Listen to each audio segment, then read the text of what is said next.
महाराष्ट्र के नगर निकाय चुनाव में एक अलग ट्रेंड दिखा है और इसके साथ ही मालेगांव में भी एक अलग ट्रेंड और प्रयोग भी दिखा। मुंबई से लेकर पुणे और ठाणे तक भले ही बीजेपी और एकनाथ शिंदे की सियासी केमिस्ट्री हिट रही हो, लेकिन मुस्लिम बहुल मालेगांव में सियासी गेम पूरी तरह से अलग रहा है। मालेगांव नगर निगम में Indian secular largest assembly of Maharashtra, short में इसे इस्लाम पार्टी के नाम से जाना जाता है, सबसे ज्यादा 35 सीटें जीती। 84 सदस्यों वाली मालेगांव महानगर पालिका में इस्लाम पार्टी 35 सीटें जीतने के साथ ही सबसे बड़ी पार्टी बनकर उभरी और इसके बाद मेयर की कुर्सी पर कब्जा भी कर लिया।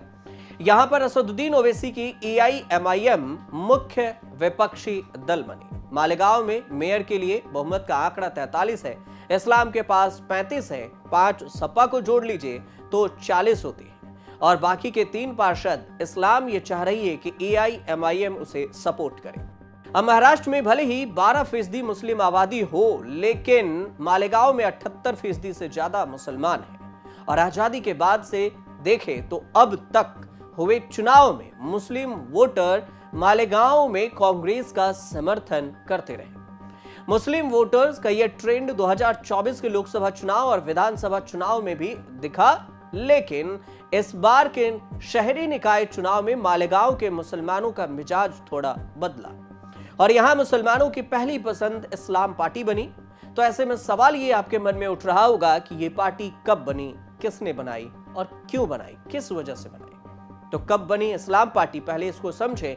तो इस्लाम पार्टी का full form Indian secular largest assembly of Maharashtra है। इसका गठन महाराष्ट्र के पूर्व विधायक शेख आसिफ ने 2024 के महाराष्ट्र विधानसभा चुनाव से पहले की। विधानसभा चुनाव में इन्हें सफलता तो नहीं मिली थी, लेकिन निकाय चुनाव में इन्होंने बाजी मार ली। अब इसके बाद देखें तो 2 सालों से भी कम समय में इस्लाम मालेगांव में मजबूती से खड़ी है आज, और वर्षों से काम कर रही कई पुरानी पार्टियां कुछ नहीं कर पा रही। अब इस्लाम के प्रमुख कौन हैं? तो ये हैं शेख आसिफ।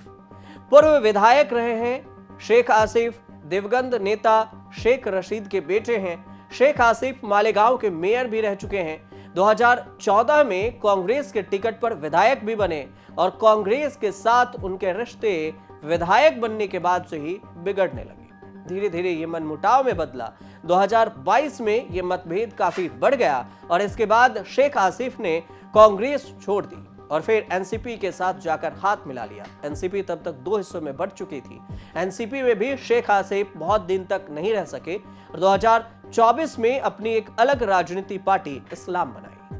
महाराष्ट्र में मुस्लिम सियासत को खड़े करने के मकसद से ये पार्टी बनाई गई और इस पर शेख आसिफ ने खुद एक बात कहा कि इस्लाम पार्टी बनाने का ख्याल बीजेपी के नेता जब से सत्ता में आए और जो बयानबाजी शुरू हुई, जो माहौल बना, इस वजह से आया। शेख आसिफ ये भी कहते हैं कि 2014 के बाद से तथाकथित सेकुलर ये कहे जाने लगे कि दलों का मिजाज भी मुसलमान के प्रति बदल रहा है। कांग्रेस से लेकर एनसीपी तक के एजेंडे से मुस्लिम बाहर होते गए। मुसलमानों को उनके आबादी के लिहाज से भी टिकट नहीं मिले, ना ही उनके मुद्दे को पुरजोर तरीके से उठाया गया और इस वजह से शेख ने मुसलमानों की बात नहीं हुई तो देश के संविधान के लिहाज से बात करने के लिए ये एक अलग पार्टी इस्लाम बनाई।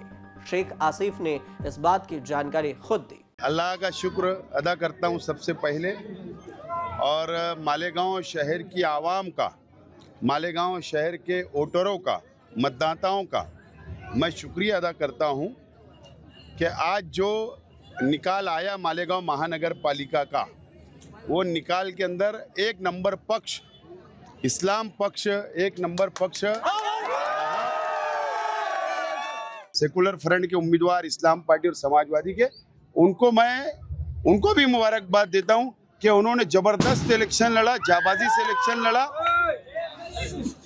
और अब जनता ने जो हमको विश्वास हमारे ऊपर रखा है, मालेगांव शहर की जनता ने अब जो हमको जवाबदारी दी है वो बड़ी जवाबदारी दी है और अगर हमारा महापौर बनेगा तो जरूर हम मालेगांव शहर वासियों को का विकास, डेवलप, उनकी समस्या हल करेंगे। मुस्लिम बहुल मालेगांव में शेख आसिफ की पार्टी इस्लाम ने नगर निगम चुनाव में सभी को चौंकाया भी है, क्योंकि मालेगांव के 84 सीटों में से AIMIM ने 21 सीटें, इस्लाम ने 35 सीटें जीती है, समाजवादी पार्टी ने 5 सीटें हासिल की है और यहां शिवसेना को 18 सीटें मिली है। कांग्रेस को 3 सीटें मिली है और बीजेपी को सिर्फ 2 सीटें मिली है। तो सबसे पीछे यहां पर बीजेपी है। मालेगांव नगर निगम में इस्लाम और सपा गठबंधन मेयर बना रहे हैं, जबकि AIMIM मुख्य विपक्षी दल है। कांग्रेस का यहां पर ना के बराबर सीटें रही है। अब मालेगांव में मुसलमानों की आबादी 78% है, जो शहर की राजनीति में निर्णायक भूमिका अदा करती है। मालेगांव सेंट्रल सीट राज्य के उन दुर्लभ विधानसभा क्षेत्रों में से भी एक है जिसने आजादी के बाद से लगातार एक मुस्लिम विधायक को चुना है। दशकों तक मालेगांव की राजनीति 2 प्रभावशाली परिवारों के इर्द गिर्द घूमती रही। समाजवादी नेता निहाल अहमद का परिवार और फिर जिन्होंने जनता दल विधायक के रूप में 5 बार मालेगांव का प्रतिनिधित्व भी किया, दूसरा है शेख रशीद का परिवार, जो कांग्रेस के टिकट पर 2 बार विधायक रहे। शेख रशीद के बाद उनके सियासत को उनके बेटे शेख आसिफ ने संभाला। 2014 में जब विधायक चुने गए तो इन परिवार के बीच में नगर निगम और विधानसभा की राजनीति पर नियंत्रण बदलता गया और भले ही पार्टी की वफादारी भी साथ साथ बदलती गई हो, लेकिन तब भी मालेगांव का समीकरण कुछ अलग सा दिखा। लेकिन सबसे ज्यादा प्रभाव दिखा 2006 के मालेगांव ब्लास्ट के बाद। यह संतुलन ऐसा बदला कि इसमें मौलवी, मुफ्ती, इस्माइल, इसके अलावा चुनावी सब चुनाव में आए। 2009 में बिना किसी स्थापित पार्टी के समर्थन के पहली बार जीतने के बाद मुफ्ती इस्माइल ने धीरे धीरे अपने लोगों के मंच कौमी समाज के माध्यम से एक आधार बनाया। 2019 में ऑल इंडिया मजलिस इत्तेहादुल मुसलमीन के लिए मालेगांव सेंट्रल सीट जीती और इसके बाद ही शेख आसिफ ने अपनी राजनीतिक दल बनाने का फैसला किया और फिर इस्लाम पार्टी बनाकर सभी को अब चौंका दिया है।